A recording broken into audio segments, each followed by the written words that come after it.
영적 무장을 하라 7번째 시간인데요. 구원의 투구에 대해서 함께 살펴보도록 하겠습니다. 민수기 13장에서 이 모세는 가나안 정복을 위해서 12정탐꾼을 이 가데스 바니아에서 가나안 땅으로 보내게 됩니다. 그들은 두려움에 떨며 믿음 없는 보고서를 가지고 돌아왔지요. 우리는 저 백성을 공격할 수 없습니다. 그들은 우리보다 훨씬 강합니다. 우리 눈에는 메뚜기처럼 우리 눈에도 우리가 메뚜기처럼 보이고 그들 눈에도 그렇게 보였을 겁니다. 근데 여러분 잠깐만요. 한번 생각해 보세요. 이런 생각을 여러분 해보셨습니까? 10명의 정탐꾼들은 무엇을 근거로 자기들이 메뚜기처럼 보였다고 말하는 걸까요? 자기들 눈에 그렇게 보이는 거야 뭐 그렇다 할 수가 있습니다. 그런데 그들 눈에도 그렇게 보였다. 즉 가나안 사람들 눈에 이 이스라엘 사람들이 메뚜기처럼 보였다라는 말은 우리가 한번 다시 생각해 봐야 합니다. 어떻게 가나안 사람들이 자신들을 메뚜기처럼 생각한다는 걸 알았을까요? 몰래 다녀왔는데 어떻게 가나안 사람들이 보지도 않은 이스라엘 사람들을 보고서 저것들 메뚜기라고 그렇게 생각한 것을 알았을까요? 정탐꾼들이 적들에게 우리가 어떻게 보입니까? 얼마나 작고 보잘것없어 보이나요? 라고 물어봤을까요? 아닐 겁니다. 정탐꾼들의 마음속에 씨앗 하나가 심겨진 거죠. 불신의 씨앗입니다. 그 씨앗이 자라서 모두를 40년 동안 광야에서 방황하다가 죽게 만들고 말았습니다. 오늘날 우리에게도 마찬가지입니다. 마음속에 뿌려진 이 거짓된 생각의 씨앗들이 있습니다. 그 씨앗들이 뿌리 내리지 못하도록 우리는 날마다 힘써야 합니다. 하나님의 뜻과 일치하지 않는 생각들을 뽑아버려야 하는 거죠. 생각하는 방식을 바꾸어야 합니다. 성도들이 가장 쉽게 무너지는 지점은 바로 이 생각의 영역입니다. 우리 오늘도 여러분 생각하다가 오셨죠? 그죠? 오늘 가야 되겠다 생각하는 분도 있을 거고, 오늘은 쉬어야 되겠다 생각했다가 몸이 이렇게 와 있는 경우도 있고, 그죠? 또 여러분 은혜를 받으러 와야 되겠다라고 생각하기도 합니다. 누구나 다 이 생각하지요. 사탄은요, 이 생각을 공격합니다. 생각을 사로잡는 일을 하지요.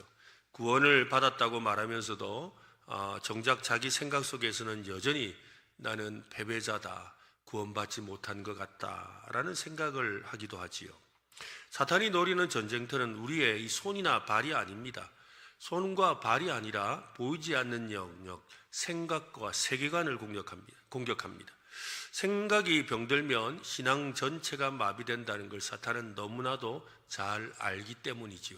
여러분, 내가 이렇게 손을 들어서 이렇게 남의 것을 잡는 건 이놈의 손의 문제가 아니에요. 그죠? 어디의 문제예요? 생각의 문제죠. 그죠? 갖고 싶은 생각이 나도 모르게 손이 가는 거잖아요. 그러니 이 생각이 더 중요하다는 겁니다.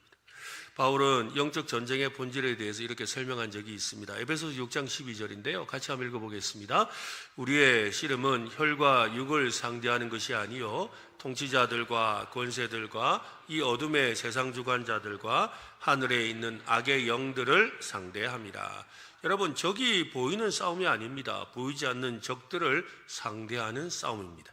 생각의 전쟁이죠. 세계관의 전쟁이라고 했습니다. 내가 누구인지, 하나님이 어떤 분이신지, 이 세상이 어디로 가는지에 관한 이야기의 전쟁입니다. 사탄은 우리의 손과 발을 먼저 공격하지 않는다 그랬습니다. 그는 머리를 먼저 공격합니다. 생각을 공격하는 거지요. 고린도후서 4장 4절에 그 중에 이 세상의 신이 믿지 않은 자들의 마음을 어떻게 하여? 혼미하게, 생각을 혼미하게 만들어서 그리스도의 영광의 복음의 광채가 비치지 못하게 함이니 그리스도는 하나님의 형상이니라. 사탄의 전략은 생각을 혼미하게 하는 것입니다. 복음의 빛이 생각 속으로 들어오지 못하도록 차단하는 거예요.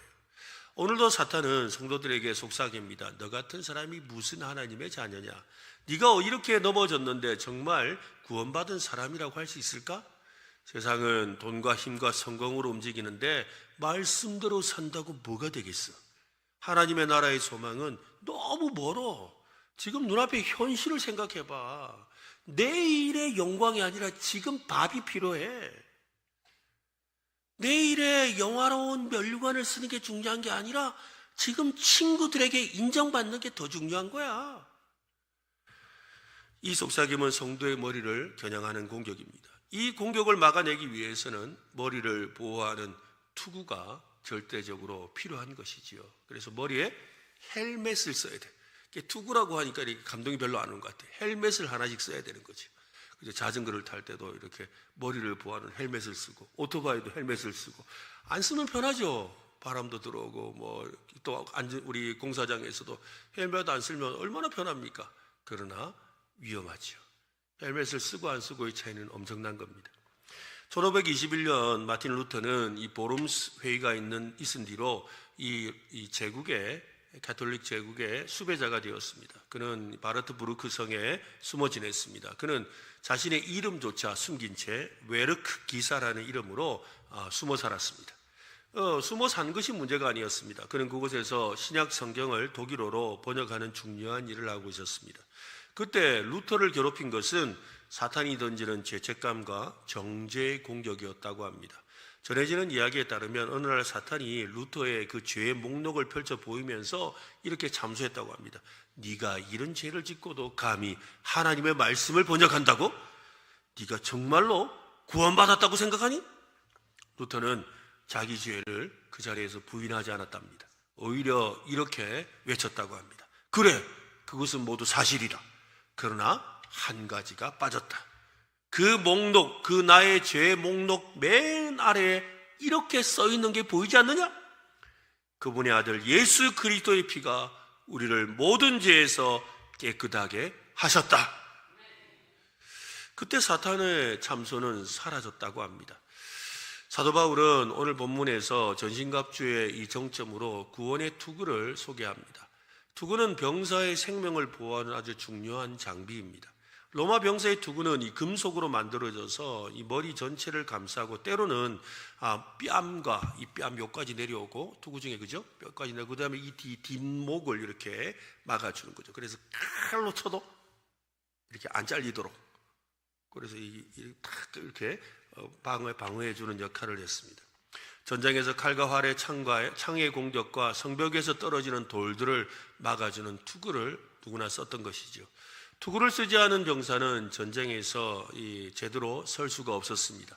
아무리 용감해 보여도 머리가 보호받지 못하면 오래 버틸 수 없었던 겁니다. 이 투구에는 다른 장비들과 다른 아주 독특한 명령어가 붙어 있습니다. 지금까지 살펴본 이 장비들에 대해서는 허리띠를 띠고 의의 오심경을 붙이고 평안복음의 신을 신고 믿음의 방패를 가지라. 그죠? 들고 이렇게 가지라고 그랬어요. 그런데 투구에 대해서는요, 받으라라고 합니다. 17절 말씀인데요. 한번 읽어보겠습니다. 17절 같이 시작. 구원의 투구와 성령의 검 곧 하나님의 말씀을 가지라. 목사님 받으라 없는데요? 받으란 말 없지요? 있습니까? 숨은 그림 찾기 아닙니다, 여러분. 받으란 말 없어요. 우리말 성경에는 그냥 구원의 투구와 성령의 검 곧 하나님의 말씀을 가지라. 그러니까 구원의 투구를 가지라, 성령의 검을 가지라라는 말로 되어 있습니다. 그런데 이 받으라는 말이 없지요. 그런데 이 헬라어 원문에 보면 이 받으라는 단어가 정확하게 있습니다. 데크사스테스라는 이 단어인데요. 이 단어는 공동번역 성경에 가면 뭐라고 되어 있느냐면 구원의 투구를 받아 쓰고, 그러니까 구원의 투구를 가지라는 것이 아니라 어떻게 하라? 받아서 쓰라는 거예요. 한번 우리 손짓으로 한번 볼까요? 받아서 써야 돼. 예. 그러니까 가진다는 건 어떻게 하는 거죠? 그런데 받아 쓰는 것? 받아서 써야 돼. 이거예요. 구원의 투구를 받아 쓰고, 구원의 투구는 받아 쓰는 거라는 거예요. 내가 스스로 제작해서 쓰거나 다른 사람의 것을 빼앗아서 쓰는 게 아니라는 거예요. 누군가가 주었다라는 거예요. 누군가가 준 것을 받아서 쓴다라는 말이에요. 그러니까 구원의 투구를 주실 때 기쁨으로 저에게 주십니까? 나 이거 필요 없는데요? 하면 안 된다는 거예요. 어떻게 해요? 아이고 감사합니다. 꼭 필요했는데 하고 받아 써야 된다는 거예요. 그래서 구원의 투구는 은혜의 투구입니다. 따라해볼까요? 은혜의 투구다. 구원의 투구와 관련된 아주 특별한 말씀이 있습니다. 이사야 59장 17절에 보면 공의를 갑옷으로 삼으시며 구원을 자기의 머리에 써서 투구로 삼으시고. 투구를 뭘로 표현했어요? 구원을 투구로 표현하고 있죠. 보복을 속옷으로 삼으시며 열심을 입어 겉옷으로 삼으시고. 하나님을 전사로 묘사하고 있는 장면입니다. 몸을 감싼 갑옷에선 정의가 뻗어나오고 머리에 쓴 투구에서는 구원이 빛난다는 겁니다. 몸을 감은 속옷에서는 응징이 숨어있고 그 거친 겉옷에서는 열성이 흩날린다는 거예요. 하나님께서 자기 백성을 구원하기 위해 친히 전사로 일어나실 때 그 머리에 쓰신 것이 구원의 투구라는 것입니다. 하나님께서 친히 쓰고 나오신 구원의 투구를 오늘 우리에게 주신 거예요. 하나님이 우리에게 구원의 투구를 주셨습니다. 하나님께서 자기 백성을 위해 싸우시고 자기 백성을 건지시고 자기 백성을 의롭게 하시는 그 구원의 능력인 투구를 그리스도 안에서 성도가 된 우리에게 은혜로 선물로 주셨습니다. 구원의 투구가 보호하는 첫 번째는 신분의 확신인 거예요. 로마 군대에서 지휘관이 전쟁터에 나가는 병사에게 그의 이름과 계급이 새겨진 투구를 수여했습니다. 아까 우리 그림을 한 번 더 돌려서 보여줄 수 있으면 한 번만 더 보여주세요. 네, 여기 보시면 밑에 보세요. 제일 밑에 보시면 투구가 여러 종류가 나오죠. 제일 보시기에 왼쪽에 있는 건 일반 병사들이 쓰는 거예요. 그리고 두 번째 쯤은 하사가 쓰는 거예요. 그리고 세 번째는 소위, 중위, 대위가 쓰는 거예요. 제가 임의로 붙였습니다. 그런데 그런 정도 수준이라니요. 그 다음 네 번째가 뭐예요? 중용쯤 쓰는 거예요. 제일 오른쪽에 있는 게 누가 쓸까요? 장군이 쓰는 거예요. 그러니까 이 투구를 보면 이 사람의 계급이 보이는 거예요. 그러니까 이 계급에 따라서 이 투구를 쓰는 게 달랐다는 거죠. 자, 괜찮습니다. 이제 됐습니다. 구원의 투구는 그러니까 우리가 누구인지, 또 누구 아래에 있는지, 또 내가 어떤 사람인지, 또 내가 어느 나라의 군대에 속해 있는지를 보여주는 신분증과 같다는 거예요. 구원의 투구를 쓰고 있는 우리는 죄의 종이 아닙니다. 하나님의 자녀입니다. 그리스도의 군사입니다. 골로새서 1장 13절은 말하죠. 그가 우리를 흑암의 권세에서 건져내사 그의 사랑의 아들의 나라로 옮기셨다. 우리는 이미 옮겨진 존재입니다. 이미 이루어진 사건이죠. 이 말씀에 두 개의 세계가 나옵니다. 하나는 흑암의 권세이고 다른 하나는 사랑의 아들의 나라입니다. 우리는 과거에 흑암의 권세에 사로잡혀서 그 나라의 군인이었어요. 그런데 이제는 우리가 하나님의 사랑의 아들의 나라, 예수 그리스도의 나라의 군인인 줄로 믿으시기를 바랍니다. 하나님은 우리를 한 나라에서 다른 나라로 옮기셔서 다른 나라의 군사가 되게 하신 거예요. 우리는 여전히 같은 얼굴로 살아가고 같은 직장에 다니고 같은 가정에서 살고 있습니다. 그러나 영적인 소속은 완전히 바뀌었습니다. 우리는 흑암의 권세 아래 있는 사람이 아닙니다. 사랑의 아들의 나라에 속한 사람입니다. 구원의 투구를 썼다는 것은 이제 사탄이 우리에게 아무런 법적 권한이 없다는 것, 우리에게 어떤 명령도 내릴 수 없다라는 말인 줄로 믿으시기를 바랍니다. 많은 사람이 이 구원의 확신을 빼앗긴 채 살아가고 있는 거지요. 왜 구원의 확신이 빼앗겼을까요? 투구를 벗어버린 거예요. 이 구원의 투구를 쓰고 있어야 되는데, 여러분, 왜 이렇게 오토바이 타는 사람들 헬멧을 그렇게 단속을 할까요? 또 그렇게 단속하는 줄 알면서도 왜 그렇게 투구를 벗을까요? 투구란데 이 헬멧을 벗을까요? 오토바이 그냥 타면 편하잖아요. 시원하고 좋잖아요. 여러분, 구원의 투구를 항상 써야 된다는 걸 기억하시길 바랍니다. 사탄은 이 구원의 투구를 벗기고 싶은 거예요. 이 구원의 투구를 벗겨야 생각을 공격할 수가 있거든. 그냥 한 방에 날아가게 만들 수가 있거든. 나는 정말 구원받은 것일까? 내가 충분히 잘 살아야 구원이 유지되는 것은 아닐까? 이런 생각을 사탄이 넣어주고 싶은데 구원의 투구를 딱 쓰고 있으니까 안 된다 이거죠. 그러니까 어떻게 해야 돼? 이 투구를 벗게 만들어야 되는 거예요. 성경은 단호하게 말씀합니다. 빌립보서 1장 6절에 너희 안에서 착한 일을 시작하신 이가 그리스도 예수의 날까지 이루실 줄을 우리는 확신하노라. 구원을 시작하신 분은 하나님이십니다. 구원을 완성하시는 분도 하나님이십니다. 하나님은 우리에게 주신 이 구원의 투구를 다시 가져가지 않으십니다. 내가 벗지 않는 이상 항상 나의 머리에 있는 줄로 믿으시기를 바랍니다. 이 진리를 굳게 붙잡아야 합니다. 그러므로 우리는 투구의 끈을 단단히 조이는 그런 믿음의 사람 되시기를 바랍니다. 위대한 기독교 변증가로 꼽히는 이 C.S. 루이스라는 분이 있지요. 그는 처음부터 확신에 찬 신앙인은 아니었습니다. 아주 지독한 무신론자였습니다. 옥스퍼드 대학의 냉철한 지성인으로서 그는 이렇게 말하곤 했습니다. 우주는 물질과 우연의 산물일 뿐이고 신이라는 존재는 인간이 만들어낸 환상에 불과하다. 그것을 믿는 무신론자였습니다. 자신의 지성이 자기를 보호해줄 가장 강력한 무기라고 믿었지요. 그런데 루이스가 쓰고 있던 이 지성의 투구에는 치명적인 구멍이 있었습니다. 인간의 마음 깊은 곳에서 솟구치는 저 갈망에 관한 것입니다. 가끔 마주하는 아름다운 자연과 고전 문학 속의 숭고한 이야기들과 친구들과 나누는 깊은 대화 속에서 자기 마음 한구석에 늘 그런 마음이 있었던 거예요. 뭐냐면 이 세상이 끝은 아닐 것 같아. 이렇게 멋지고 좋은 세상에 너머에 뭐가 있지는 않을까라는 마음이 있었던 거죠. 뭔가 미지의 세계에 대한 갈망이 늘 마음속에 있었던 겁니다. 그는 밤마다 서재에서 보이지 않는 적들과 치열한 사투를 벌였습니다. 그러던 어느 날 자신의 그 무신론적인 투구가 진리의 빛을 차단하고 있다는 것을 깨닫게 되었습니다. 훗날 자신이 그 밤에 회심했던 순간을 떠올리며 이렇게 고백합니다. 1929년 성령 강림 절기에 영국에서 가장 의기소침하고 고집센 내가 회심자가 되어 하나님께 무릎을 꿇었다. 그는 하나님이시는 구원의 투구를 받아 쓴 거죠. 그 전까지는 뭐예요? 필요 없어요. 내가 만든 투구가 있어요. 내 거 쓰면 돼요. 하고 살았는데 그때 내 것으로는 아무것도 얻을 수 없다는 그 절망 속에 머물 수밖에 없다는 걸 알게 된 거죠. 그러나 하나님의 그 구원의 투구를 받아 쓰게 되자 놀라운 변화가 일어났습니다. 세상을 보는 눈이 바뀌게 된 겁니다. 그는 자신의 그 변화된 눈에 대해서 이렇게 기록했습니다.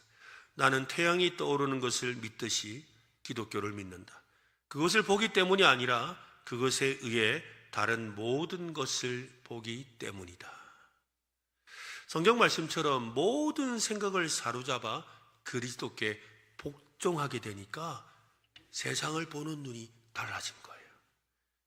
그전에는 세상이 그냥 우연히 어쩌다가 실수로 그냥 알아서 뭔가가 있겠지 막연한 것밖에 없었으나 예수 그리스도께서 주시는 그 구원의 투구를 쓰고 나니까 이 세상의 모든 것의 원인이 깨달아지고 이 세상의 모든 원리가 깨달아졌다는 거예요. 고린도후서 10장 5절 같이 한번 읽어볼까요? 하나님 아는 것을 대적하여 높아진 것을 다 무너뜨리고 모든 생각을 사로잡아 그리스도에게 복종하게 하니. 우리는 눈을 떠서 밤에 잠들기까지 수많은 소리에 노출되어 살아갑니다. 스마트폰을 열면 쏟아지는 자극적인 광고들이 있지요. TV 뉴스에서 흘러나오는 유물론적인 그런 진단들이 얼마나 많이 있습니까? 직장 동료들과의 대화 속에서 은연중에 배어나오는 경쟁과 시기의 논리들이 귀를 때립니다. 우리의 생각이라는 이 성문을 마구마구 두드립니다. 너 이 정도는 가져야 대우받는 거야. 정직하게 살면 니만 손해야. 신앙? 좋지. 하지만 현실은 냉혹한 거야. 사탄은 이런 작은 소리를 통해서 우리의 머릿속을 흔들어 놓으려고 합니다. 구원의 투구를 쓴다는 것은 여러분 무엇일까요? 구원의 삼중 시제를 담은 이 성경적인 안경을 쓰는 것입니다. 세계관의 안경이죠. 요즘에 우리 주일학교에서 배우는 주제가 이 세계관이잖아요. 근데 세계관에 있어서 이 세계관의 안경에는 세 가지 색깔이 하나가 되어서 만들어진 거예요. 이 세 가지 색깔이 뭘까요? 바로 창조, 타락, 구속이에요. 한번 해볼까요? 창조, 타락, 구속. 그죠? 또한 이것은 우리의 구원의 삶 시제를 표현하는 것이기도 합니다. 우리는 구원을 받았고 구원을 이루어가고 있으며 구원을 이룰 것이다. 네, 해볼까요? 우리는 구원을 받았고 구원을 이루어가고 있으며 구원을 이룰 것이다. 네, 우리는 이미 구원을 받았고 구원을 이루어가고 있고 구원이 온전하게 이루어질 겁니다. 이 세 가지의 이 시각으로 세상을 바라볼 수 있어야 하는 것이지요. 과거와 현재의 미래를 하나님의 안목으로 보는 해석을 세계관이라고 하는 것입니다. 먼저 과거를 한번 보십시오. 우리의 과거는 죄로 점철된 부끄러운 기록이 전부가 아닙니다. 우리 투구를 쓰고 보면 전혀 다르게 보이게 되는 거죠. 골로새서 2장 15절에 통치자들과 권세들을 무력케 하여 드러내어 구경거리로 삼으시고 십자가로 그들을 어떻게 하셨다? 이기실 거다? 이기신다? 셨다. 그죠? 이기셨다. 그죠? 셨다는 말은 과거, 현재, 미래 어디입니까? 과거. 그리스도께서 십자가로 통치자들과 권세들을 무력화하여 구경거리로 삼으시고 승리하셨다라고 합니다. 우리는 이미 이긴 싸움을 싸우고 있다라는 것입니다. 해볼까요? 우리는 이미 이겼다. 그렇죠? 예. 현재는 어떻습니까? 고난과 시련이 우리 앞에 있지요. 정말 이 거친 바다가 우리 앞에 펼쳐져 있는 것을 느낍니다. 근데 투구를 쓰고 보면 전혀 다르게 보인다는 겁니다. 빌보스 2장 12절 한번 읽어볼까요? 같이 시작. 그러므로 나의 사랑하는 자들아 너희가 나 있을 때뿐 아니라 더욱 지금 나 없을 때도 항상 복종하여 두렵고 떨림으로 너희 구원을 이루라. 이루었다? 이룰 것이다? 이루라. 이루라는 건 현재죠. 현재. 두렵고 떨림으로 우리 구원을 이루어가는 성화의 복된 과정을 말하고 있습니다. 하나님이 나를 빚으시는 시간이죠. 이 과정에서 영적 전투가 일어나고 있는 거예요. 성령 하나님께서 우리 안에서 거하시며 우리의 죄와 싸우시고 우리를 점진적으로 그리스도의 형상을 닮아가도록 변화시켜 가고 계십니다. 그러니까 오늘 우리의 싸움에 우리가 영적 싸움을 한다는 것은 마귀들과 싸울지라 죄악 벗은 형제 이놈아 죽어라 이게 아니에요. 여러분, 우리의 삶이 그리스도의 모습으로 변화되어 가는 것이 영적인 싸움이에요. 이미 나는 승리를 했음에도 불구하고 아직도 내 안에 남겨져 있는 옛사람의 잔재들, 옛사람의 썩어져가는 구습을 벗어버리는 것, 그저 우리 생각 속에 있는 거짓된 생각들을 벗어버리는 것, 그리고 그 자리에 구원의 투구를 쓰는 것, 이것이 바로 현재라는 것이에요. 이것이 오늘 우리에게 필요한 일이라는 것이죠. 미래는 어떻습니까? 막막한 여러분 노후가 걱정됩니까? 아니요. 투구를 쓰고 보면 전혀 다른 것이 보이지요. 고린도후서 15장 24절도 읽어볼까요? 그 후에는 마지막이니 그가 모든 통치와 모든 권세와 능력을 멸하시고 나라를 아버지 하나님께 바칠 때라. 모든 통치와 모든 권세와 능력을 멸하시고 나라를 하나님 아버지께 바칠 영광스러운 날이 올 거라는 거예요. 이것을 영화라고 하는 것입니다. 뭐라고요? 영화. 그래서 구원에는 3시제 뭐예요? 우리는 구원을 받았고 구원, 그리고 또한 우리는 성화되어 가고 또한 영화롭게 될 것입니다. 지금 우리가 싸우는 이 전쟁은 결말이 정해진 전쟁입니다. 그리스도께서 재림하시는 날 사탄과 그의 모든 권세는 완전히 멸망하게 될 줄로 믿습니다. 여러분, 그것이 요한계시록의 결론이에요. 그래서 막 대단한 것이 일어나는 것처럼 보이지만 그러나 항상 결론은 싱거워요. 왜 싱거울까요? 되게 뭘 대단하게 싸울 것처럼 보이지만 끝은 항상 하나님이 이기셔요. 이미 예수님이 이기셨습니다. 그것을 성경이 말하는 거예요. 그래서 지난 주간에도 제가 그 컨퍼런스 가서 또 이렇게 여러 공부를 하고 하는데 이제 요즘에 최고 화두 중에 하나가 바로 AI, 인공지능. 근데 인공지능에 대해서 뭐 우리 학교에서도 뭐 직장에서도 세상에서도 또 교회에서도 이게 아주 중요한 화두거든요. 근데 여러분, AI가 앞으로 오면 어떻게 될 것 같으세요? 대부분 다 암울하다고 생각해요. 그래서 그것이 무서워서 AI를 안 쓰겠다고 하는 분도 많다는 거죠.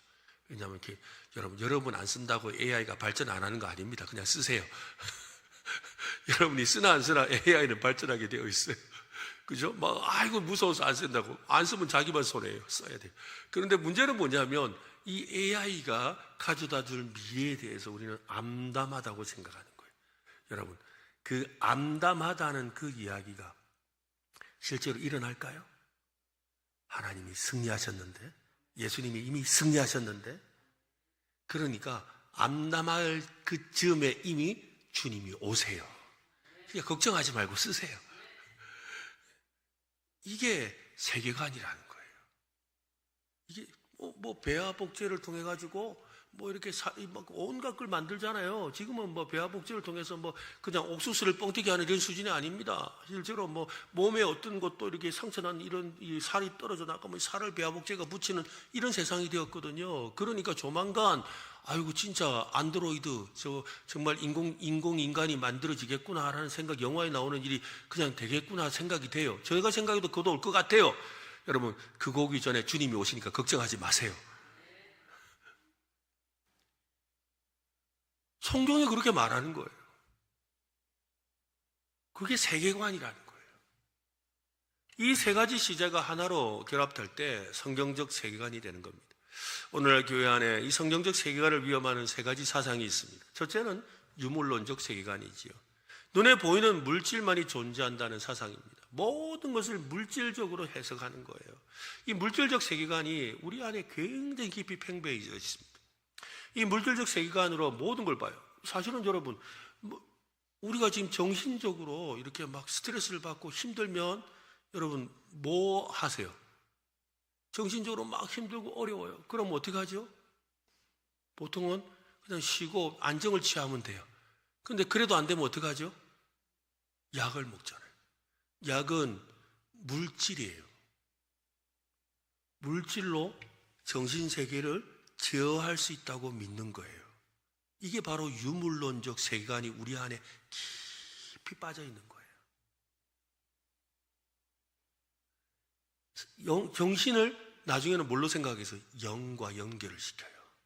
그래서 우리의 영도 우리가 물질로서 제어할 수 있다고 생각하게 만드는 거예요. 이게 사탄의 생각이거든요. 이 세상에 있는 유물론적 세계관이라는 거예요. 이 세계관 속에 우리가 자칫하면 하나님보다 이것이 더 커 보이는 거예요. 하나님보다 이 물질이 우리를 더 대단하게 할 것처럼 느껴져요. 심각한 문제죠. 이 세계관에서 하나님은 멀리 계신 분이고 영적 전쟁은 허구가 되어버리는 겁니다. 둘째는 번영주의 세계관이에요. 구원을 현세의 복의 수단으로 전락시켜버린 거예요. 이 땅에서 받는 복이 중요한 거예요. 그러니까 저 하늘의 영광을 생각 안 하는 거예요. 그건 그때 가서 보고, 천국 있는지 없는지는 가서 보고 생각합시다. 지금 여기서 누리는 천국이 중요하죠. 지금 여기서 누리는 천국이 중요하죠. 그래서 여러분, 온 곳에 가면 다 토피아, 유토피아가 일종의 지상 낙원이잖아. 그게 온갖 이름을 다 붙여놨잖아요. 무슨 토피아. 이 땅에서 그 천국을 누리고 싶은 거예요. 그게 우리 안에 막 얼마나 퍼져 있는지 몰라요. 그래서 구원을 받는 것이 별로 의미가 없는 거예요. 그건 죽은 뒤에 생각할 일이고, 지금 삶이 중요하지. 지금 내가 어떻게 사느냐가 중요하지. 세 번째는 심리주의적인 세계관입니다. 죄를 심리적인 상처나 환경의 산물로 진단해버리는 거예요. 우리의 심령에 영이 악해서 일어나는 일이라고 생각하지 않고 그 심리 상태가 문제가 있어서 일어난다고 생각하는 거예요. 정서가 약해서 일어난다고 생각하고, 정서가 악해서, 정서가 상태가 좋지 않아서 일어난다고. 이 심리 상태의 문제로 만들어버린 거예요. 죄를 심리적인 상처나 환경의 산물로 진단하면 복음 대신에 그냥 약 잘 먹으면 되는 거예요. 좋은 곳에 가서 마음 편하게 있으면 되는 거예요. 아니올 시다입니다. 모든 것은 우리의 영이 죄악 가운데 있기 때문입니다. 허물과제로 죽었기 때문인 거예요. 이것들은 모두 사탄이 성도의 머리에서 구원의 투구를 벗겨내는 도구들입니다. 성경적 세계관이라는 구원의 투구를 우리는 그래서 단단히 써야 합니다. 여기 계시는 이 부모님들, 자녀들에게 단지 좋은 대학, 좋은 직장, 좋은 생활을 가르치는 것으로 여러분 만족하면 안 됩니다. 그것으로는 머리를 보호할 수 없습니다. 자녀에게 이 창조를 가르쳐야 합니다. 타락을 가르쳐야 합니다. 십자가를 가르쳐야 합니다. 회개를 가르쳐야 합니다. 교회를 사랑하도록 가르쳐야 하지요. 그리스도의 재림과 심판과 영광을 가정에서부터 가르쳐야 합니다. 목회자와 교사는 성경 말씀을 또한 제대로 가르쳐야 하지요. 기독교의 진리와 교리를 가르쳐야 합니다. 복음을 명확하게 설명할 수 있어야 합니다. 구원의 과거와 현재와 미래를 분명하게 가르쳐야 하는 것입니다. 이 구원의 투구를 쓴 사람은 세상이 흔들어도 진리를 붙들게 되어 있습니다. 문화가 조롱해도 복음을 부끄러워하지 않습니다. 고난이 와도 하나님을 의심하지 않습니다. 죄와 싸우면서도 절망하지 않습니다. 그리스도께서 이미 이기셨음을 믿기 때문입니다. 하나님께서 지금도 일하고 계심을 알기 때문이지요. 마지막 날 모든 권세가 그리스도 앞에 무릎 꿇을 것을 확신하는 오늘 저와 여러분 되시기를 바랍니다. 서기 320년경에 로마 제국의 박해 속에서 이 세바스테라는 지역에 주둔하던 40명의 그리스도인 병사들이 황제에게 제사하라는 명령을 거부했습니다. 그들은 로마의 군인이었지만 자신들의 그 참된 왕은 오직 예수 그리스도라고 고백했습니다. 이 분노한 총독은 그들을 한겨울에 얼어붙은 호수 위에 벌거벗겨서 세워놓았습니다. 그리고는 호숫가에 아주 따뜻한 온탕을 하나를 만들어 놨어요. 그리고는 말을 하죠. 야, 얼어 죽을래? 예수를 부인하고 온탕에 들어갈래? 그렇게 유혹을 한 거예요. 그러나 이 40명의 병사들은 서로를 붙들고 찬양하며 기도했습니다. 그들이 끝까지 견딜 수 있었던 그 힘은 눈앞의 고통보다 더 큰 소망을 가졌기 때문이죠. 그들은 얼음 위에 추위만 본 것이 아니라 주님께서 예비하신 영광의 면류관을 바라보았던 것입니다. 구원의 투구는 바로 이런 종말론적인 소망이기도 합니다. 지금의 고난 너머에 그리스도 안에서 장차받을 영광이 반드시 있다라는 확신입니다. 사람은 끝을 알아야 오늘을 견딥니다. 터널의 끝에 빛이 있다는 것을 모르면 어둠은 단순한 통과 지점이 아니라 감옥처럼 느껴지지요. 근데 참 신기한 게 있어요. 저도 이렇게 운전을 하다 보면 모르는 길을 가면요, 갈 때는 길이 얼마나 긴지 몰라요. 왜 그렇게 긴지 모르겠어요. 진짜 이렇게 험한 길을 나더러 오래 했냐 싶을 정도로 정말 길이 멀더라고요. 그런데 돌아올 때는 너무 짧아요. 돌아올 때는 너무 짧은 거예요. 1시간을 가는데도 그 1시간 길이 얼마나 긴지를 모르겠어요. 처음 가는 그 길은. 그런데 돌아올 때는 너무너무 빨리 와요. 시간이 바뀐 걸까요? 아니에요. 길을 알기 때문인 거예요. 결과를 알기 때문인 거예요. 끝을 알기 때문인 거예요. 바로 그와 같다는 것이죠. 우리는 아직 싸움 한가운데 있습니다. 죄와 싸우고 있습니다. 세상의 유혹과 싸웁니다. 사탄의 거짓말과 싸웁니다. 고난과 질병과 죽음의 그림자 속에서도 싸웁니다. 우리는 끝을 아는 사람들입니다. 그리스도께서 다시 오십니다. 모든 악한 권세가 무너질 것입니다. 죽음이 마지막 원수로 멸망할 것입니다. 하나님 나라가 완성될 것입니다. 그래서 여러분, 요한계시록에서 마지막에 크게 외쳤던 말이 뭐예요? 아멘! 주 예수여 오시옵소서. 그죠? 아멘, 주 예수여 오시옵소서. 이 말은 무슨 말이에요? 안 오신다는 얘기가 안 오시니까 너무 빨리 오세요 그 말이 아니에요. 이 말 속에는 아멘이 붙었잖아요. 아멘이 뭐예요? 아멘, 주 예수님이 오십니다. 이 말이라는 거예요. 아멘, 주 예수님이 오십니다. 사도 바울은 데살로니가 교회 성도들에게 편지를 쓰면서 힘주어 강조했습니다. 데살로니가서 5장 8절에 우리는 낮에 속하였으니 정신을 차리고 믿음과 사랑의 호심경을 붙이고 구원의 무엇을 쓰라? 소망의 투구를 쓰자. 구원의 소망의 투구라고 합니다. 무슨 말입니까? 투구를 쓴다라는 것은 완성될 구원을 바라보며 사는 것입니다. 투구가 머리를 보호하듯이 소망이라는 확신이 우리의 생각을 보호한다는 것입니다. 소망은 반드시 이루어지리에 대한 확실하고도 근거 있는 기대입니다. 이 소망이 가리키는 것이 무엇일까요? 로마서 8장 30절은 또 미리 정하신 그들을 또한 부르시고 부르신 그들을 또한 의롭다 하시고 의롭다 하신 그들을 또한 어떻게? 영화롭게 하셨느니라. 하나님께서 의롭다 하신 자들을 반드시 영화롭게 하신다라는 약속입니다. 놀라운 것은 바울이 영화롭게 하실 것이다 라고 말하지 않고 영화롭게 하셨다, 하셨느니라 라고 말을 하고 있다는 거예요. 미래의 영화가 하나님의 그 작정하심 안에서 너무나도 확실하다는 말입니다. 이것이 바로 성도의 소망입니다. 지금 우리가 싸우는 이 전쟁의 결말은 이미 나 있다라는 거예요. 사탄은 패배할 것입니다. 모든 권세와 통치는 그리스도 앞에 무너질 것입니다. 우리는 그 승리 안으로 들어가게 될 것입니다. 이 소망을 머리에 쓰고 싸우는 자는 결단코 무너지지 않습니다. 그래서 베드로후서는 이렇게 말을 합니다. 같이 읽어보겠습니다. 그러므로 형제들아 더욱 힘써 너희 부르심과 택하심을 굳게 하라. 너희가 이것을 행한즉 언제든지 실족하지 아니하리라. 부르심과 택하심을 굳게 하라. 살다 보면 소망이 식는 순간들이 있습니다.